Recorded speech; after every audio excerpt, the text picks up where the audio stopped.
Olá, tudo bem com você? Eu sou Ana Maria e quero te convidar para refletirmos no nosso ano bíblico, que está no livro de Juízes, do capítulo 13 ao 16. Nós vemos que os filhos de Israel, eles já estavam por 40 anos sendo oprimidos pelos filisteus. Deus deu ordem para eles, para que se eles obedecessem, Deus os carregaria, Deus os cuidava deles. Mas eles desobedeceram e a opressão veio sobre eles. Vamos ver aqui o que está falando no verso 1 do capítulo 13. Tendo os filhos de Israel tornado a fazer o que era mal perante o Senhor, este os entregou às mãos dos filisteus por 40 anos. Havia um homem de Zora, da linhagem de Dan, chamado Manoá, cuja mulher era estéril e não tinha filhos. Apareceu o anjo do Senhor a esta mulher e lhe disse: Eis que és estéril e nunca tiveste filhos, porém conceberás e darás à luz um filho.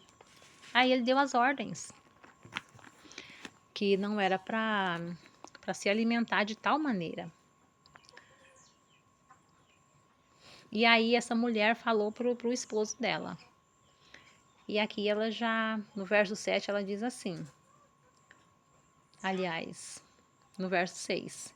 Então a mulher foi ao seu marido e lhe disse: Um homem de Deus veio a mim. Sua aparência era semelhante à de um anjo de Deus, tremenda. Não lhe perguntei de onde era, nem ele me disse o seu nome. Porém, me disse: Eis que tu conceberás e darás à luz um filho. Agora, pois, não bebas vinho, nem bebida forte, nem coma coisas imundas, porque o menino será nazireu, consagrado a Deus, desde o ventre materno até o dia de sua morte. E esse menino nasceu, e esse menino cresceu e começou a fazer as coisas que os jovens fazem, né? Passeando, andando, e aí ele conheceu uma moça. Só que não era para ele nem cortar o cabelo, não era para ele comer certos tipos de alimentos, igual os outros comiam. E muito menos casar com pessoa de outra linhagem. E aí ele foi na cidade de Tima, e o que acontece? No capítulo 14, no verso 1, nos diz: Vendo em Tima uma das filhas dos filisteus, subiu e declarou a seu pai e a sua mãe e disse: Vi uma mulher em Tima, das filhas dos filisteus, tomai-ma, pois por esposa. Porém, seu pai e sua mãe lhe disseram: Não há porventura mulher entre as filhas de teus irmãos ou entre todo o meu povo para que vás tomar esposa dos filisteus, daqueles incircuncisos? Disse Sansão a seu pai: Toma-me esta, porque só desta me agrado. Nós vemos aqui um menino mimado, né?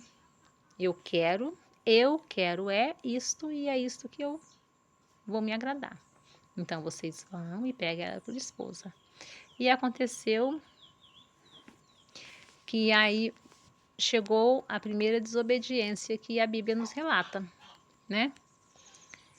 E nós vemos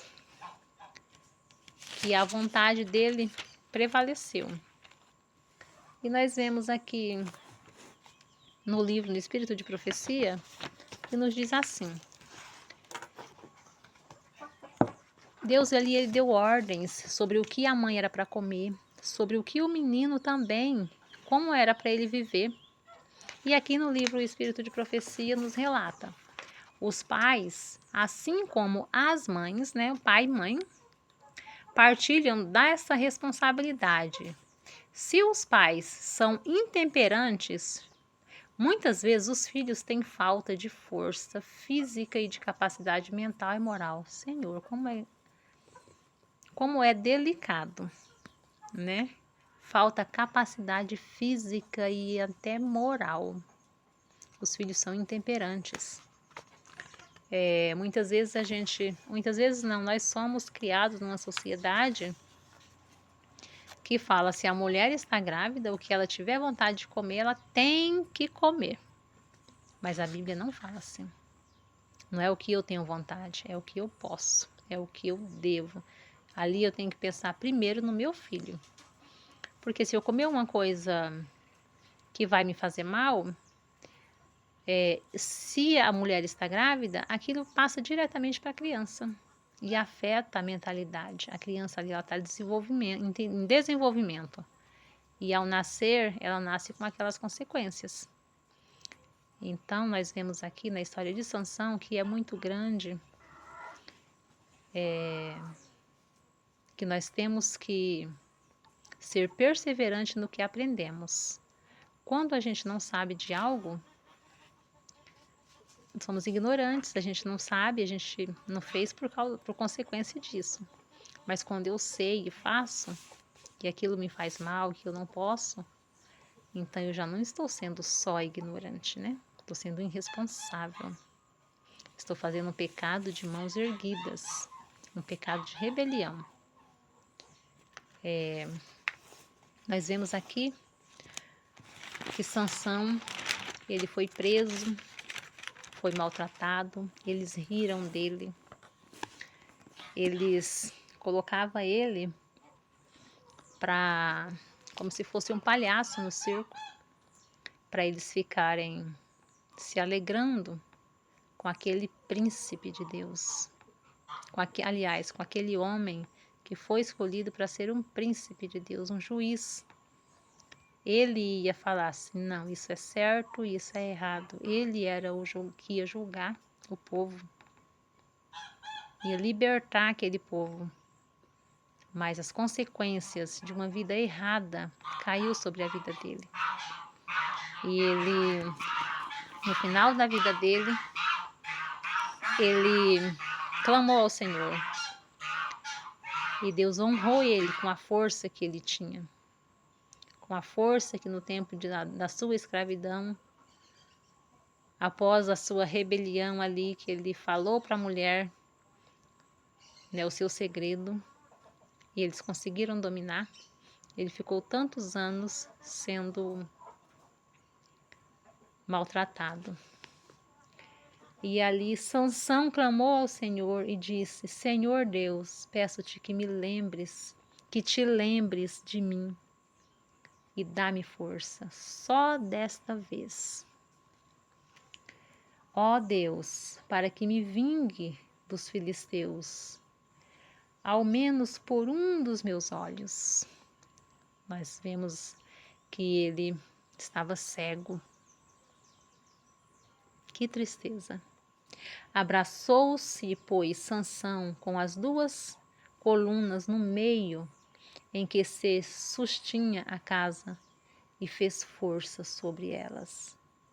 Com a mão direita em uma e com a mão esquerda em outra, e disse: Morra eu com os filisteus. E inclinou-se com força, e a casa caiu sobre os príncipes e sobre todo o povo que nela estava. E foram mais os que matou na sua morte do que os que matara na sua vida. Então seus irmãos desceram e toda a casa de seu pai tomaram-no, subiram com ele e o sepultaram entre Zorá e Estaol, no sepulcro de Manoa, seu pai.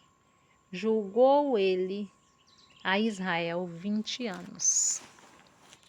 Então nós vemos que